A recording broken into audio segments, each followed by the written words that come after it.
देखिए, ऐसे तो भारत का संविधान दुनिया का सबसे लंबा लिखित संविधान है, जिसमें 470 आर्टिकल्स और 12 अनुसूचियाँ हैं, और फिर उसमें भी कई अलग-अलग तरह के सेक्शंस हैं। लेकिन कई कानून ऐसे होते हैं जिसमें आम जनता डायरेक्टली कनेक्टेड नहीं होती है या डायरेक्टली अफेक्टेड नहीं होती है। लेकिन कुछ कानून ऐसे भी होते हैं जिनसे हम डायरेक्टली कनेक्टेड होते हैं। इसीलिए हमें बेसिक लॉज़ का पता होना ज़रूरी है। कई बार ऐसा देखा गया है कि हमें बेसिक और सही लॉ पता नहीं होने के कारण कई प्रॉब्लम्स फेस करना पड़ती है। कई लोग हैं जो कानून का डर दिखा करके अपना काम निकलवा लेते हैं, और पिसता कौन है? आम इंसान। तो आज के इस वीडियो में हम ऐसे ही कुछ बेसिक से लॉस के बारे में जानेंगे जो हमें पता होना चाहिए और शायद लाइफ में कभी ना कभी काम भी आ सकते हैं। तो चलिए शुरू करते हैं। नंबर वन, देखिए, गैस सिलेंडर एक ऐसी चीज़ है जो हर घर में यूज़ होती है, लेकिन ये कितना खतरनाक भी हो सकता है ये हम सब जानते ही हैं। गैस सिलेंडर के कारण कई बड़े बड़े हादसे हुए हैं। अब ये बात बहुत कम लोगों को पता होगी कि अगर गैस सिलेंडर फटता है तो पेट्रोलियम कंपनी खुद बीमा करवाती है।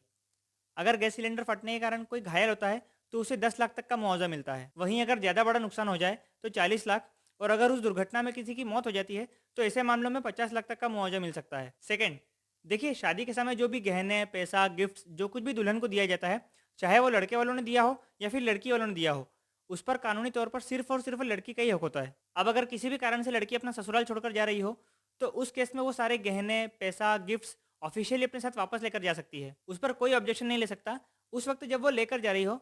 बाद में कोर्ट में अपील की जा सकती है, फिर बाद में जो भी कोर्ट फैसला ले। अब थर्ड नंबर पर जो है, उससे हम सभी का लाइफ में कभी ना कभी पाला पड़ा ही होगा। देखिए, जैसे कि आप गाड़ी चला रहे हैं और किसी भी कारण से ट्रैफिक पुलिस ने आपको रोक लिया, तो आजकल ट्रैफिक पुलिस क्या करती है कि सबसे पहले बाइक साइड में लगवाती है और सबसे पहले बाइक की चाबी निकाल लेती है। लेकिन देखिए, ट्रैफिक पुलिस ने आपको किसी भी वजह से रोका हो, वो आपकी बाइक की चाबी नहीं निकाल सकते हैं। ये गैर कानूनी है। अब हाँ, ऐसा भी नहीं है कि आपको ये कानून पता चल गया है तो नेक्स्ट टाइम से आप ट्रैफिक पुलिस से जाकर भिड़ जाओ, वरना वो आपको शासकीय कार्य में बाधा डालने के जुर्म में अंदर भी कर सकते हैं। तो इस चीज का भी ध्यान रखना। फोर्थ, देखिए, होटल एसोसिएशन ऑफ इंडिया, जो देश भर में करीब 280 से भी ज्यादा होटल्स की देखरेख करती है, वो कहते हैं कि ऐसा कोई नियम नहीं है जो किसी कपल को होटल में रूम लेने से रोकता हो। अगर कोई कपल जो अनमेरिड है और वो अगर किसी होटल में रूम लेना चाहता है तो ले सकता है। फिफ्थ नंबर पर है कि कोई सिंगल पुरुष किसी लड़की को गोद नहीं ले सकता।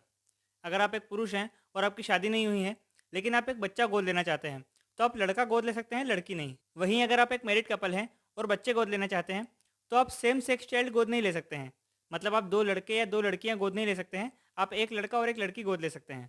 अब सिक्स नंबर पर आते हैं। देखिए, कई बार देखा गया है कि अगर कभी कोई पुलिस स्टेशन जाता है तो वहाँ कुछ पुलिस ऑफिसर्स कंप्लेंट फाइल करने से मना कर देते हैं। देखिए, अब रीज़न कुछ भी हो सकता है, पॉलिटिकल प्रेशर, मनी प्रेशर, या फिर कई बार पुलिस वाले ही सोचते हैं कि कहाँ कंप्लेंट फाइल करें, यहीं सेटलमेंट करवा के मामला रफा दफा करो। लेकिन 2007 में सुप्रीम कोर्ट ने ऑर्डर दिया था कि अगर कोई पुलिस ऑफिसर कंप्लेंट दर्ज करने से मना करता है तो उसी के खिलाफ कंप्लेंट दर्ज कराई जा सकती है, और दोषी पाए जाने पर उस पुलिस ऑफिसर को 6 महीने से लेकर 2 साल तक की जेल हो सकती है। सेवंथ है, अगर किसी को पुलिस ने अरेस्ट किया है तो अकॉर्डिंग टू लॉ 24 घंटे से पहले उसे जज के सामने पेश करना होगा। साथ ही साथ उस इंसान को पता होना चाहिए कि उसे किस लिए अरेस्ट किया जा रहा है। अरेस्ट करने से पहले पुलिस को उस इंसान को उसका जुर्म बताना होता है। और वहीं अगर किसी महिला को अरेस्ट किया जा रहा है तो शाम 6 से लेकर सुबह 6 के बीच उसे अरेस्ट नहीं किया जा सकता। एट्थ नंबर पर है पीडीए।